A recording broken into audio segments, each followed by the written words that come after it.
างทอดยาวที่เฮายังไปมีมือทอดใจมีมือไว้วันพายุชีวิตพัดผ่านคืนวันใจยังมุ่งมั่นบ่หวั่นไหวตาม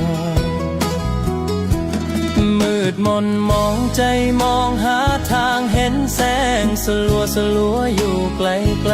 คือแสงแห่งธรรมส่องนำดวงใจส่องทางหัวใจให้ก้าวเดินต่อ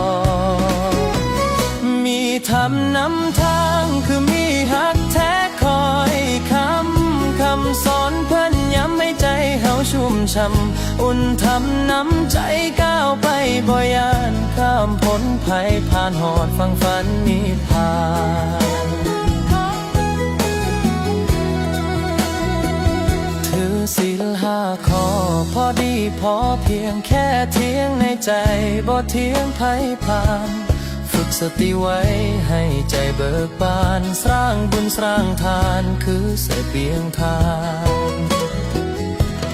มืดมนมองใจมองหาทางเห็นแสงสลัวอยู่ไกลคือแสงแห่งธรรมส่องนำดวงใจส่องทางหัวใจ